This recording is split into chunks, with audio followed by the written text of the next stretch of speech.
Welcome to this new episode of Rewire, the show that combats stereotypes, myths, and preconceptions. Today's stereotype is women aren't good in business, and so we're gonna talk about it with Anna Williams, who I believe is incredibly awesome. We chatted for about 30 minutes. We had many cool things to say, so I'll leave you to the episode, no spoilers, and enjoy it. But yeah, I already gave you a bit of context, but that's why, and I think we all know where that comes from. You know, if we look at like the history of humanity, you know, with women being stay-at-home moms, like in the past, in that 20th century, and of course even before that. Do you think, and based on your experience, that that's still the case now? Like that's still a stereotype that is relatable in today's society, or is it a thing that we are actually overcoming? I think it depends on the environment.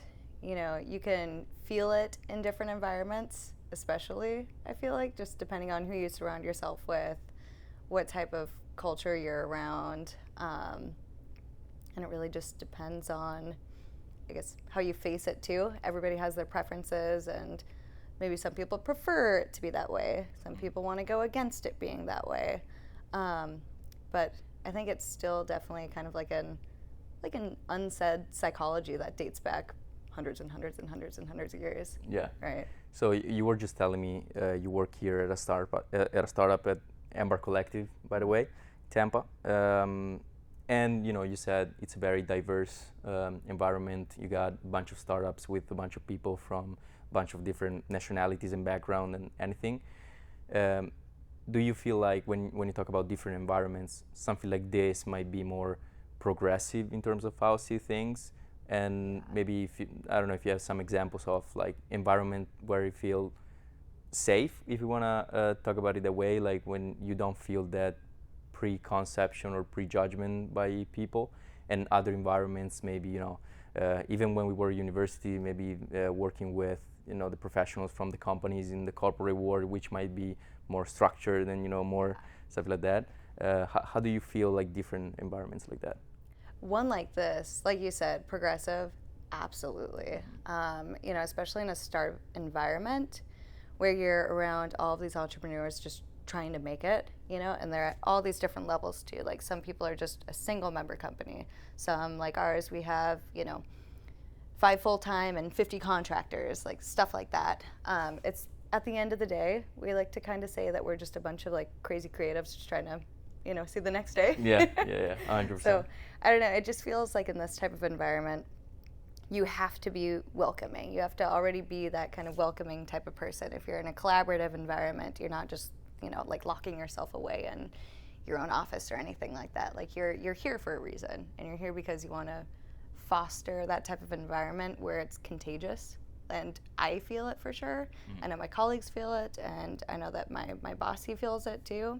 And we talk about it so often too every day, where we talk about just like the energy that attracts to this place, where it's like you can talk to anybody and make a conversation. Like there's no such thing as like a bad interaction here, and there's not one that I've even experienced here yet either. That's awesome. That's awesome that you got such a great culture and environment around here. Yeah, and I think the best thing is that you don't feel bad being unapologetically yourself too.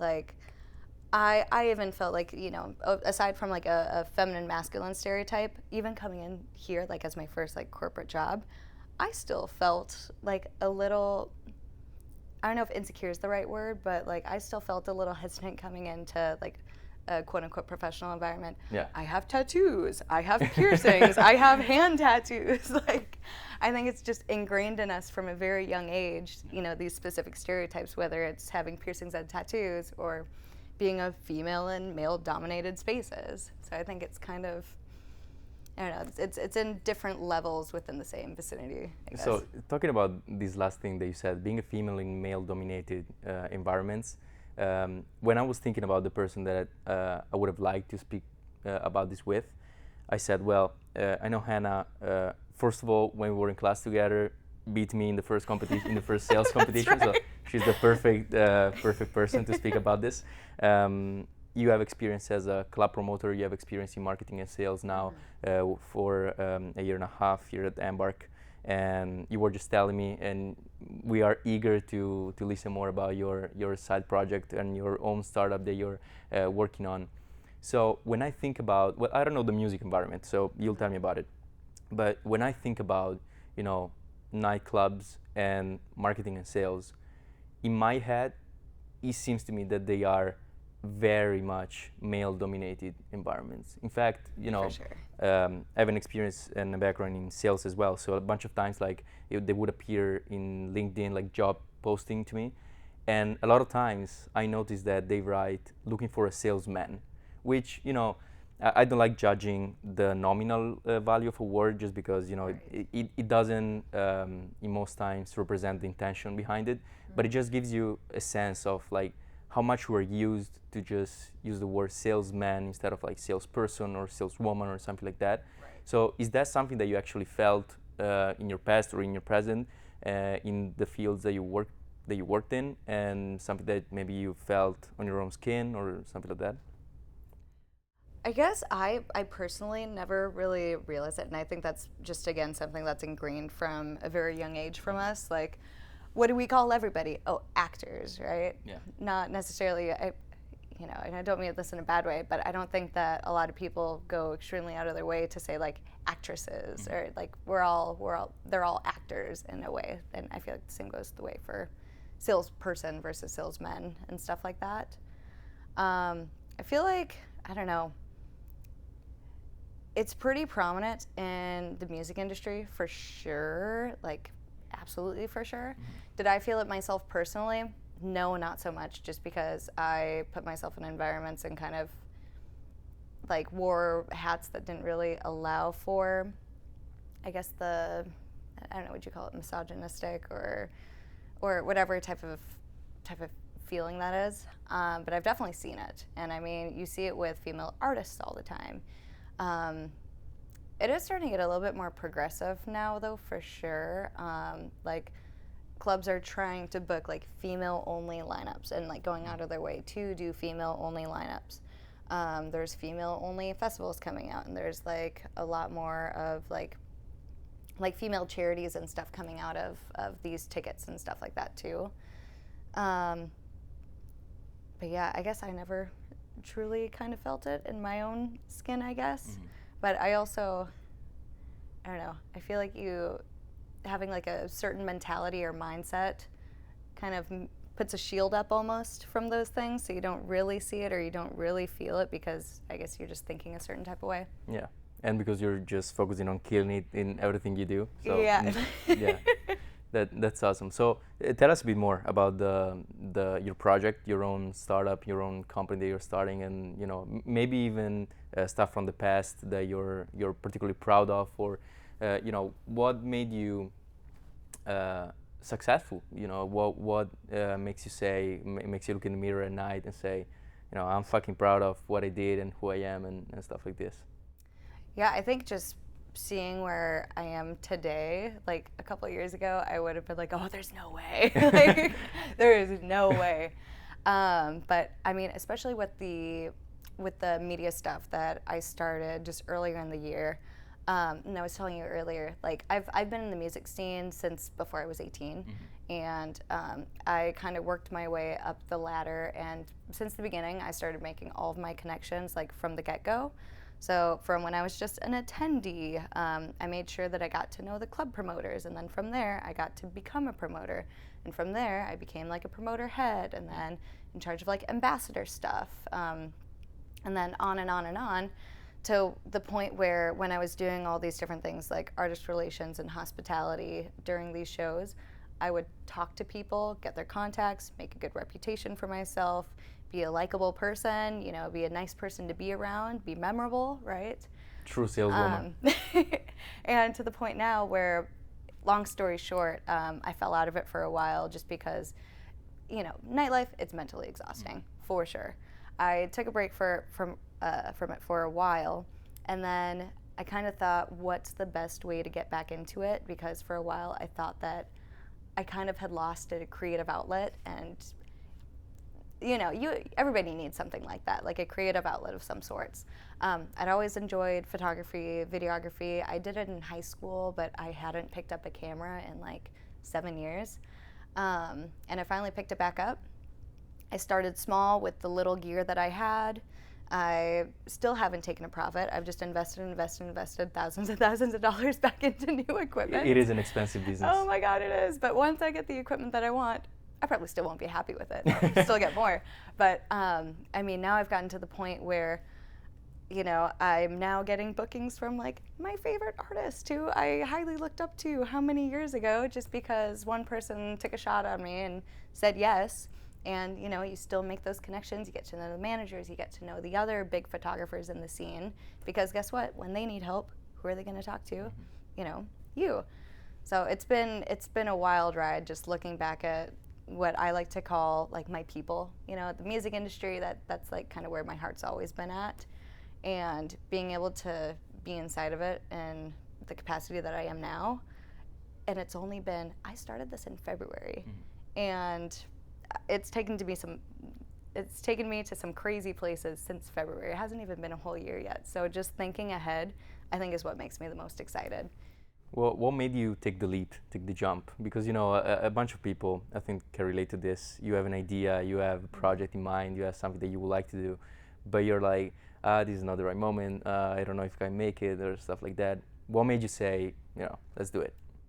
Honestly, I think my boyfriend took me, gave me the little push. Okay, that's awesome. I know he's always kind of been an entrepreneur his whole life too. So, and he's also been in the music scene too. That's actually how we met. And after working in the scene and also kind of running his finance company and everything too, he said kind of one day, you know what? I've always been in this music scene. I'm gonna just take this year, just try to learn how to do this DJ thing, and put his whole entire body, heart, and soul into it. And he is already on mass festival lineups that people have worked their asses off for years and years and years to be on. And I'm like, okay, well, if he can do that, maybe I should do it. And he's like, you should totally do it. If it's something that you want to do, guess who the only person not allowing you to do it is? It's yourself.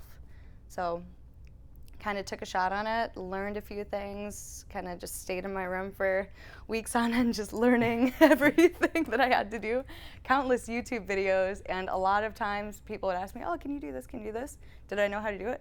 Absolutely not. But did I stay up all night watching a YouTube tutorial and I did it? Oh yeah. And it's just that over and over and over and over again. 100%. And it's awesome that you get that support even in your personal life, like in your house with your boyfriend, and it's great. Yeah, being in a creative household, I feel like the creative kind of energy just kind of flows. The contamination between the two of you. Absolutely. So he'll be making music in one room and I'll be editing photos and videos in the other. I'm like, I'll see you for dinner. Okay, bye. Yeah. Or you can try to make videos of him to create your portfolio and then exactly. That's awesome. Yep. That's awesome. Actually, earlier you said something that reminded me of something. So you said a bunch of people now they're trying to make female-only lineups or female-only clubs and stuff like this. I remember a few years back, there was this initiative by the Italian government that wanted to dedicate a specific percentage of representative in the government by female only. Okay. And I remember that there was a female friend of mine who was so pissed about it. So I from my point of view, that was something positive, for representing women, right? So I asked her what made her say that, and she said, it shouldn't be a specific percentage based on just your gender. It should be 100% of people should be the most worthy people in there, no matter of the gender, no matter of anything, because otherwise. Quoting what she said, I will feel like it's like saying, oh, that's a kid's seat, right? Mm-hmm.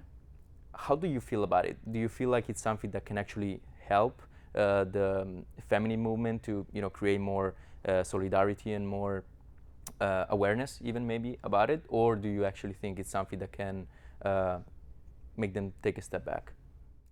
I think there's a push-pull situation. I agree with both points. I absolutely see what your friend, where she came from with that, because it's the little psychological fact that they had to put out the initiative that you need to have X amount of female in this position, because then it almost seems like it's forced. Like, oh boy, we have to have this many to maybe look good for the public, to get more of a positive view on us or something like that, right?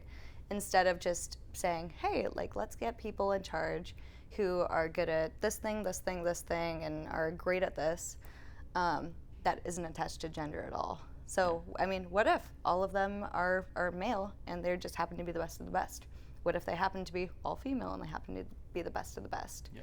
So it's this weird tie on, like, gender discrimination a little bit, but also at the same time, like, you should be hiring people or getting people in power that have the right qualities that you want too, and that can't just be based solely on gender, I don't think. Yeah. But I think it's good to get people maybe more willing to step into those roles, in which some people maybe wouldn't have had the confidence or the motivation to even get to at all, But I think at the end of the day, it does come down to just the willingness in general to want to do these things. Mm-hmm. So it could be nice, to give that push. Even when we were talking about, your startup and your project, right. Sometimes you need that push of somebody saying you should do this. 100%. But at the same time, it shouldn't be like something, as you said, that feels like forced, or that feels like something that is not as genuine in the intentions. Because it almost takes away the value of it then. Yeah. Like if you're saying that, like, okay, 80% of the company or 80% of this population needs to be female, then, how, I don't know, it takes away, like you said, the genuineness of it. And it almost makes it feel, just because of that forced initiative, it just, I feel like it takes away a little bit of that value of the initiative in the first place. Yeah. Almost like it's like satirical, not necessarily like in a funny way, but I hope that makes sense. Yeah, absolutely it does. And how do you feel about the initiatives that you mentioned, like in the music industry and what they're doing? Do you feel like that's something that will actually help the movement, or is it something that maybe somebody did because they felt like they had to do it? Maybe a little bit of both. Okay. I think just in general in the music scene, not enough females do get eyes on them anyways, so maybe a lot of the kids who are trying to come up who happen to be male, they've been able to be as successful as they have because they even had the ability in the first place to get eyes on them.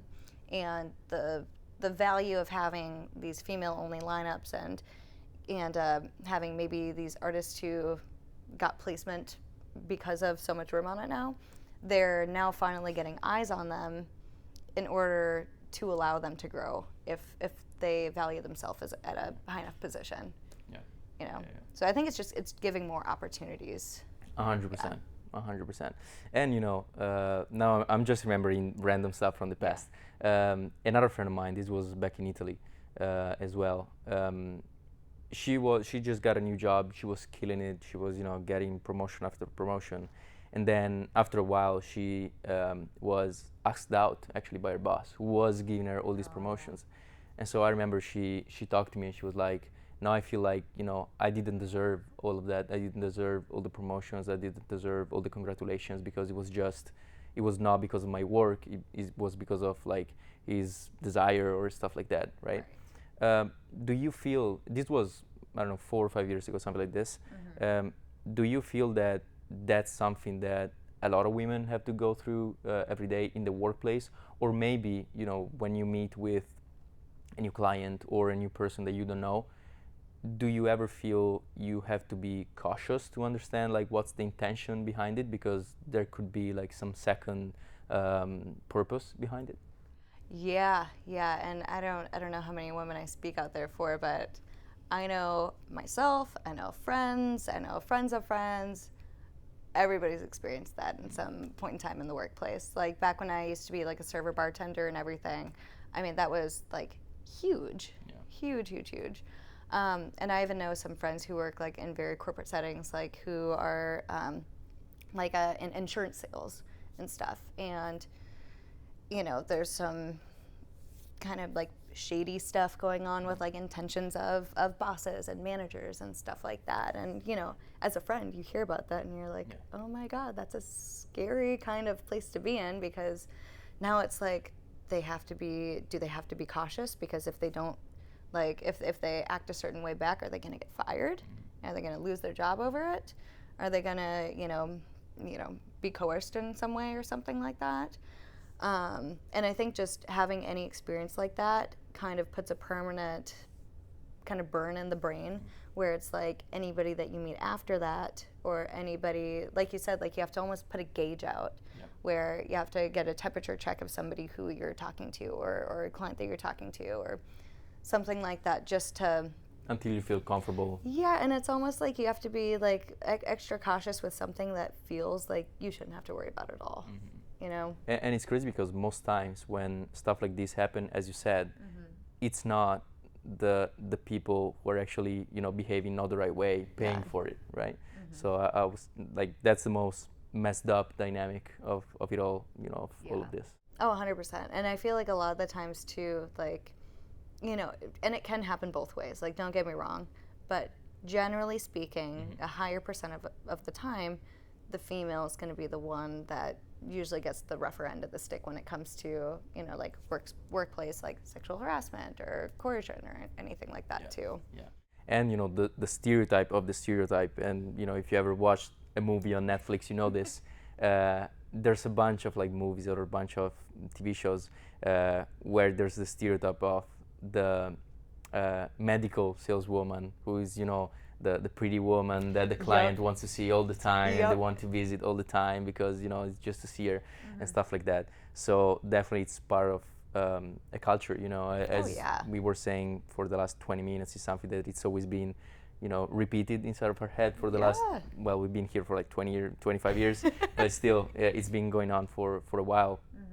And hopefully it can change, especially since we were saying the sales industry, in specifically speaking, is much more, and this is very symbolic if you think about it, is much more male dominated, especially for that one medical sales, like medical device sales thing that is always been seen as the pretty saleswoman who shows up. So hopefully that can change. Well, you're showing that it can change because you're an example for all of these people. So what would you suggest to any kind of woman who might be feeling insecure about going into business, and what's next for Hannah Williams? Oh God, I think just the biggest thing is to train yourself to just always stand with confidence no matter how insecure you feel. I think one of some of the best advice I've ever gotten about like getting into a new room or like being in a new environment is that you, in order to kind of like assert yourself right away, it's kind of how you show yourself. So like making sure you step into the room like shoulders back, chin up, just like just keep saying in your head like you're a badass, you're a badass, you're a badass. And just making sure that you do everything in confidence, even if you feel like very insecure inside, because I think the confidence is contagious. People can sense it, and when you act a certain way, you get treated a certain way back. And whether you're looking for respect, whether you're looking for authority, or whether you're looking to be like a team leader, it's all about how you kind of interpret things around you and how people interpret you, I suppose.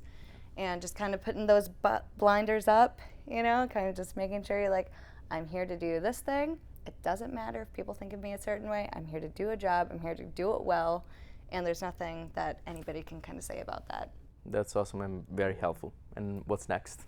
What's next? Oh boy, I feel like there's so much going on right now. Like my company, my startup here in this building right now, we are at a very like turning point for our company right now, where we like from the time when I was just an intern to now, we now have a platform. We now have our own fully trained AI model. So I've gotten to learn all of the things about AI. I have weekly meetings with like our top engineers who are like superstar like engineers too. Like it's just so cool to see all the different things that happen behind a startup and behind a company in general, from like the scale that we're at right now. And how many people is it now? Up there now, it is Riley, Dan, Me, T, Kate. Yeah, it's 5 of us in there full time in the Tampa office at least. We have a few people around the U.S. We have a whole team out in South Africa too. Okay. And then we have contractors out too. But I think one of the best things about our company culture is that we try to keep everybody very tied, because working with a remote team, it can sometimes feel like a little disconnected from everybody. So we have like weekly team jams where we talk about like our weekends and we share some fun facts, and it feels not so distant anymore. Yeah. So even though like our South Africa team is all the way in South Africa, I feel like I know some of the people there, and I feel like I can reach out anytime, and I hope that they feel the same way back. And just from this awesome team and the team culture that our boss has like really cultivated, there's like no such thing as non-optimistic energy. Like ever since we started building what we have, like all of a sudden, and we say it all the time in the office, like we manifest everything, right? And now we're getting like all these deals coming in, and it's just really nice to see something that's growing with you, and I think that's one of the beauties of being at a startup too. Yeah. Just because you're growing with the company, you're seeing the growth firsthand, and you're seeing all the things and the turning gears that happen behind it, and I think that's a real privilege to see. And all of that. In my experience, and I hope it's going to be the same for you, you feel like the growth, it's also thanks to your contribution, because as you said, it's 5 people. Well, yeah. 5 full-time people, but still, it's not, a million employees where you're just one drop in the ocean. Like, that whatever achievement the company gets is, part of the effort and the work that you did as well. So hopefully that was a very positive experience. Hannah, well, I already told you before, but I'm going to say it again. When I was thinking about making this episode, I thought about you because I knew that you were going to be a very positive example and a great source of inspiration and motivation for a lot of people out there. I think it's been awesome. It's been a very good 27 minutes of chatting, and I feel like it's going to be very helpful for a lot of people, and hopefully a lot of young women are going to follow your steps and believe in themselves and launch their own projects and do whatever they feel they want to do. It's been really fun, and yeah, it's a topic that I feel like super passionate about, and that I feel like a lot of people experience firsthand too. So I appreciate you bringing me on. No, of course. Maybe we'll have an episode 2 at this point if we have more to say on the topic. No, but seriously, thank you so much, and I hope it was a nice and fun chat for you as well. Absolutely. And yeah, hope to have you again on the show. That'd be fun. All right, awesome.